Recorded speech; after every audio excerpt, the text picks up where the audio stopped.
Guys, let's see if this works better than last week and I don't become some sort of pixelated monster. I did some tests, they seem to work. Let me know if it looks good. Okay? So, and yep, that's enabled. So you should be able to hear me too. Yay. So I got a live Q&A today and I'm a little late on time. I said 4:18. I had to run, help my niece get her car. So just got back and now we're going to jump into this.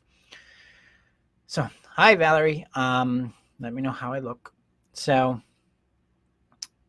we got those two questions. Why do I feel so shameful when standing up for myself?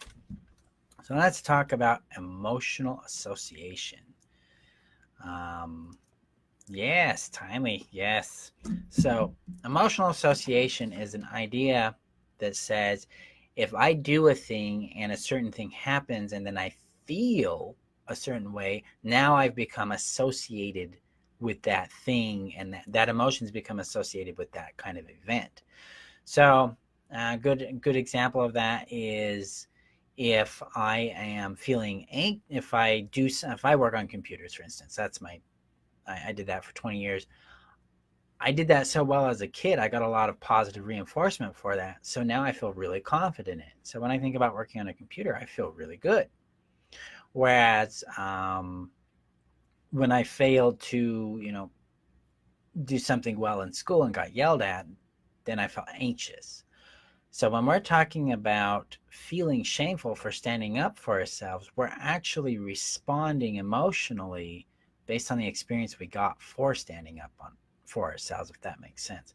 So if you respond with shame to standing up for yourself, that means you've been shamed for standing up for yourself, essentially. And then you associated standing up for yourself with feeling shame.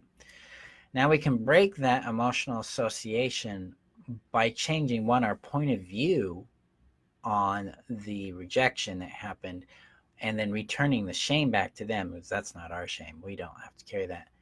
And three, then we can encourage ourselves and validate ourselves, celebrate ourselves, and appreciate ourselves for standing up for ourselves. When we value our own courage, when we value our own effort, then the brain's like, this matters, and it starts positively reinforcing it with feelings or sensations of confidence, of pleasure, of peace, of strength. So that's what we want to be doing there, is positively reinforcing this and objectively analyzing. It's like I stood up for myself and they weren't very happy, but I didn't have to care. Remember, you've got two inherent rights, the right not to care and the right to take up space. And you're exercising both those rights at that point in time when you stand up for yourself. You're occupying the space of you and honoring that and defending that. And you don't have to care. You don't have to somatize or internalize their feelings. You can respond in empathy, you can respond in questions, you can respond with indifference, but you get a choice in that. You're not obligated to feel a certain way or respond a certain way to anybody's feelings. So use your power of empathy to determine what you really want to do there. But honestly, always check in honestly with yourself. What is genuine for me? Okay, so that's why we feel shameful when we stand up for ourselves, is we've been treated with shame, so we associated standing up for ourselves with shame. Now we can break that. So question number 2. What am I genuinely accountable for in relationships? And I'll post a picture of this so that you can see it. But I call it the yard theory, the yard technique or the yard concept. So everyone has a yard, and I'll draw. Guys, I'm going to draw. So we have 2 yards, my yard and your yard. Right? See, yards. My yard, your yard, right? And notice there's a gap here. That's deliberate. This is a boundary. This is where we have separation, natural organic separation. And what happens when we get into relationships is we put gates into the yard.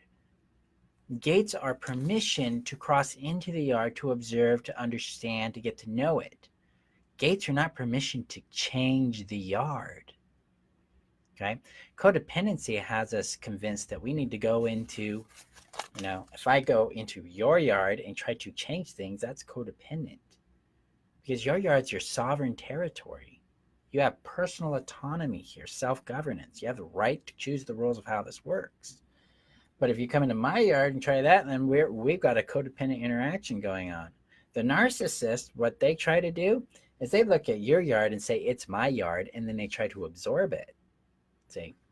But boundaries say there are rules for interacting with my yard, and those rules unlock the gate. Okay, let me get this up a little higher.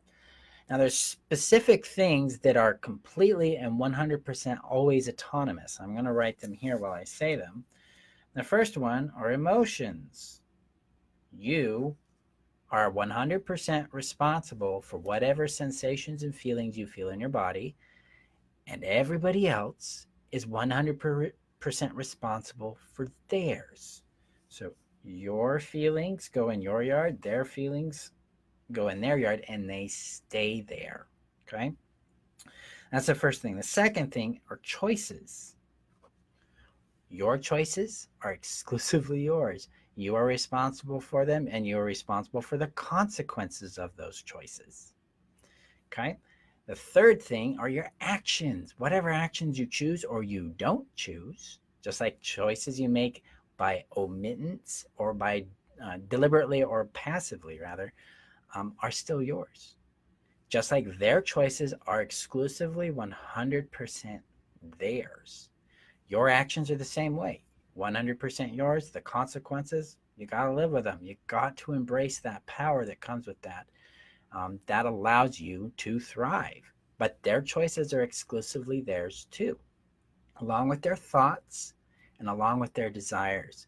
Just as your thoughts are only your thoughts, nobody's making you feel or think those thoughts, and your desires are 100% responsible for you're responsible for their fulfillment. Hi, Catherine. And so this is what's exclusively always in our power, is our thoughts, our actions, our choices, our desires, our feelings.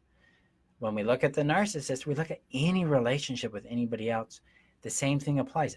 Their thoughts, their feelings, their actions, their choices, their desires, they're responsible for these things. The way we confuse this is we take codependency says, I got to fix their feelings. I got to fix the consequence they're enduring. So now we have left, your yard, and we come into the other person's yard. We're like, now we're changing things in their world. They don't get the power, they don't get the privilege, and they don't get what they deserve to grow. So fixing interferes, pleasing interferes, trying to rescue interferes with the person's natural path of growth. It interferes with ours, and it interferes with theirs. So when we look at it very, very strictly this way, it becomes very easy to go, oh, that they're feeling this. Okay, so now I can empathize with it, which means, okay, you feel this way. I'm going to respect that. I can empathize with it, but I don't have to fix it. I can hold space for it. I can be indifferent to it. I can at least acknowledge it, but it doesn't require anything from me to do anything about it. If they want me to fix their feelings, then I can return that ball to them and say, I get how this feels. I understand what's going on here. It's okay. And now here's some ideas about what you can do with those feelings. And then you let them do those things. You don't have to be a part of changing their yard. Let that individual learn how to do that for themselves. And then you do the same for you. It's like, oh, these are my feelings. Now I got to learn how to manage these. I've got to tend to my yard, basically. This breaks down the codependent habit of fixing, pleasing, controlling, enabling, rescuing. All of those collapse under this. Plus it resolves, it can straighten out a lot of the gaslighting. It can straighten out a lot of the confusion that comes in when we deal with narcissists. Because no, they did this action and I felt this way about it. That's a clear delineation there. Their behavior, my feeling. What are we responsible for in that? Our feeling. What are they responsible for? Their behavior. So now we can clearly understand the interaction that's going on. Because the narc, the abuser, or someone who's emotionally immature, they're going to try to blame us for their behavior. Sometimes we're going to try to blame people for our behavior. If we're really going to play in power, if we're really going to be who we are, then we've got to reclaim that. So that answers that question. What am I genuinely accountable for in relationships? Your choices, your feelings, your actions, your desires, and your thoughts. That's it. Oh, and any agreement you make, which falls under actions and choices. So make sure you're making conscious commitments and agreements that you're really willing to commit, and you can always change them. So if there's something you don't want to do anymore, let that person know you're not going to do that anymore and negotiate a different path. All right. So let's see. Did anybody else ask anything else? Dina said no. She picked both. Question 2. Yep. Good job there, Ginger. Okay. All right. So, and then just a tip for you guys today. Remember, you can choose you first. Learn how to listen to what I call the want impulse or the want sense. This is a sensation in your body that lights up, that's energizing, that's inspiring. Whenever you feel that, check in and see what that is for you, because there's something in you saying, I want that. That makes, that's a good thing for me. Check in with it, see what happens as you experiment with that. It's always a fun little thing to do. I like to have my clients go to Walmart or go to the mall and walk around and listen to their body as they do that, and listen to what the body says, I want this, and what it says, I don't want. It's one of the most foundational tools we can have for understanding who we are and what we want in a situation. Because most of the time with codependency, we don't know what we want, right? Because we're always thinking about what they want, what will please them, what will make them happy, what will at least not make them upset, that kind of thing. So, hi, Anna. Yep. Think about it, ponder this. Thank you guys for showing up, and remember, you're worth knowing, you're worth keeping, and you're worth loving. I'll see you guys in next week's live Q&A. Have a great day, guys. Bye-bye.